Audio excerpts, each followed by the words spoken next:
The world is a wild place. Depending on where you travel, you will see a massive change in the way people live. Some things are small, like using chopsticks instead of forks, and sometimes the changes are massive, like standing on the edge of a volcano to prove you're a man. Honestly, you're probably right. That sounds like a real tradition. You've convinced me. Yeah, I think it would be real. Hello again, Most Amazing Top 10 family. I'm your host, Che Dorena, and welcome back to Most Amazing Top 10. Today I am joined by the wonderful, wow, Lindsay Ivan, and today we're going to be counting down the top 10 scary traditions from around the world. As always, guys, we would love it if you could like, comment, subscribe, and hit the little notification bell. And stick around for the whole list, because at the end we are going to be answering some fan questions. If you want us to answer any of your fan questions, you can hit us up through the gram. Without taking any longer, let's get into this list. Starting off this countdown, we have the finger amputations. The Dani tribe of Papua, Indonesia, has a very painful ritual that takes place when a loved one dies. Basically, female members of this tribe have to cut off the upper halves of their fingers and then bury them with the dead. This is said to keep the deceased spirit at peace, and it's also a way for them to show their grief. To amputate their fingers, women can do so in a number of different ways. For starters, they can use a stone blade, or some even chew at their knuckles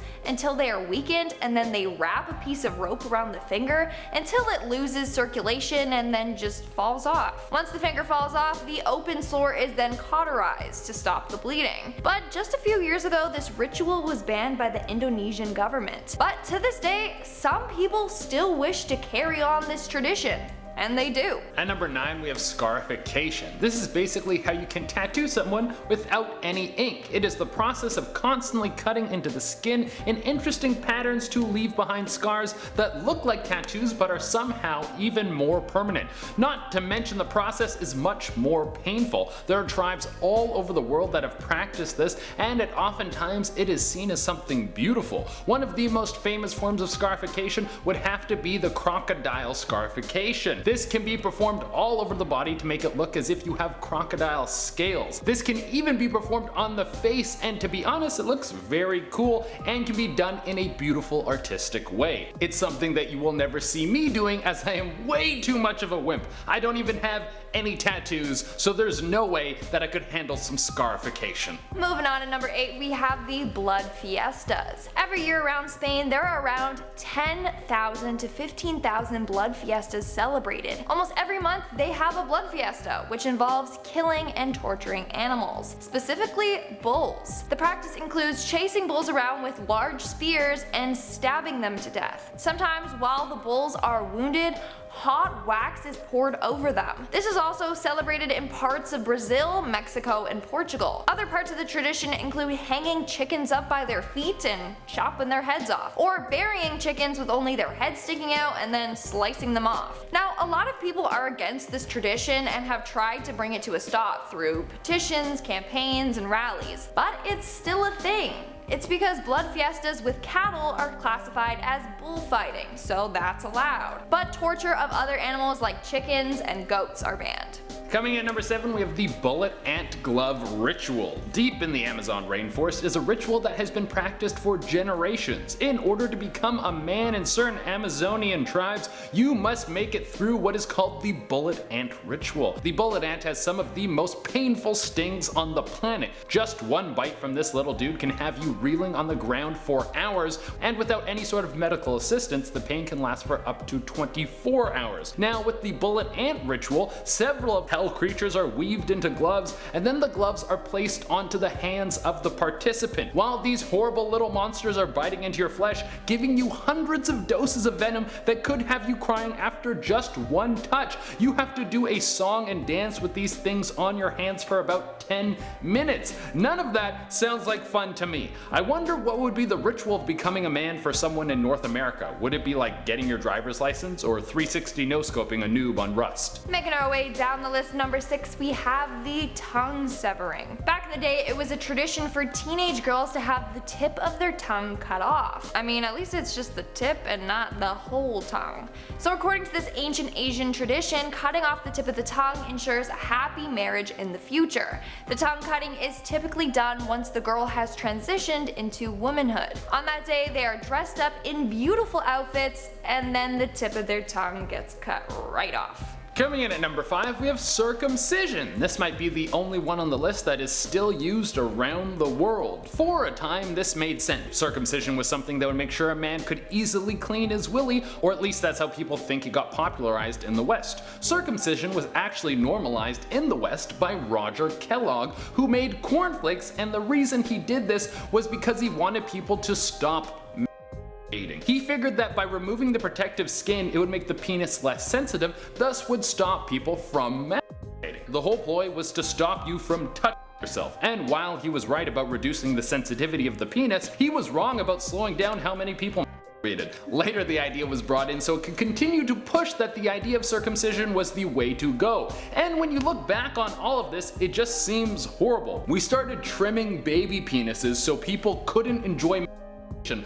What a twisted thing to do to people. Moving on to number 4, we have the living dead. On the Indonesian island Sulawesi, they practice a tradition known as manini. This death ritual involves digging up your dead relatives and spending time with them once again. This happens every 1 to 3 years, usually in August. First, let me explain what happens when someone dies. So if a family member dies, then they actually stay with their family until the funeral, meaning their dead bodies are often still in their house for weeks, sometimes even years. During this time, they are still cared for, they are given food and water, and they're even changed. Now, on the day of this ritual, the deceased are dug up or removed from their crypts and are then cleaned of any bugs, they're wiped down, and then changed to a fresh set of clothes. Families share a smoke with their mummified relatives or even take selfies with them. The purpose of this ritual is kind of like a second funeral, gives the opportunity for the younger generations to connect with their ancestors, and for families to make sure their loved ones are still taken care of. Coming in at number 3, we have castratos. Here's something that scares me to this day. There used to be a very horrible practice that would happen to young men who were gifted singers. This was normally done to opera singers who had a very high vocal range, because when a young boy can hit those high notes, they would eventually lose that ability once they went through puberty. In order to make sure that they didn't lose this skill and carried into their older years, they would castrate the boys, which is removing the testicles. This class of singer was called castrato. Thankfully, this practice has been stopped for a long time because it has horrible effects on the body. Forcing someone to not go through puberty has very dangerous effects on their hormones and their long-term health. The last castrato ever born was born in 1858, and his name was Alessandro Moretti. He was alive late enough that you can still hear recordings of him singing, and although he has a beautiful voice, the sound of him singing is haunting when you know what happened to him. Coming in at number 2, we have the mutilation. A number of tribes in Eastern Africa and Peru have a tradition requiring all women to sew and clasp together their downstairs area. Then there's only a small opening left for the women to excrete their fluids. So this is done in order to make sure that women remain pure before marriage. But this practice is extremely painful, as you can only imagine, and it usually severely damages their skin and becomes infected. Then when they're married, it needs to be cut back open so that they can have kids. I'm in pain just thinking about it. And coming in at the number 1 spot, we have a bride kidnapping. Wait, what? This can't be a real thing. Well, apparently this is 100% real. It's a very old tradition in Kyrgyzstan. I mean, there's a lot of ways to meet your special someone. You might run into each other at a library. You might get drunk one night and get sloppy and make out, and the next day you wake up next to each other. Or you might even use a trusty dating app to pull in that special someone with a very precise algorithm. But the last way I would think about finding a wife would be with a large burlap sack and a getaway car. Apparently this is a very old tradition that isn't practiced much anymore, and even the people who still go through with bride kidnapping do it in a fun, playful way. I guess this would be the Kyrgyzstan equivalent equivalent to running away to Las Vegas to get married, but there are still cases that actually are straight up kidnapping. A lady is stolen off the streets, taken to a new home, she meets the whole family, and she isn't really given a lot of choices other than becoming her kidnapper's wife. Alright everyone, that has been our list. Now we're going to answer some questions. Spider Kitty 42 wrote in and asked, what is a potato? You know what a potato is? No, I don't. You don't know what a potato I actually is? don't know what a potato is. What is a potato it's a tuber? Fries? Never seen Don't a know potato 'em. before. What is a Fries? potato? Jaeger Kieran wrote in and asked, color or color? We're Canadian, so it's C-O-L-O-U-R. We do use the U, but I kind of like it without the U. I don't. You It don't? looks ugly. Look at it. It just looks wrong. I just like, let's cut it down, less letters, No. let's get to the point faster. No. Why am I spending all this time typing U's? What I gotta use all this U time? You're about the U. I am. You think it looks more like, It just looks better instead of, yeah, like, I don't know. I guess it kind of Kinda. looks better. The L Also kind of looks like, splits it down the yeah, middle. that's what I was gonna say. Kohler. That's what it. Kohler. It does look like Kohler. Kohler. Kohler. But that sounds like how Americans talk.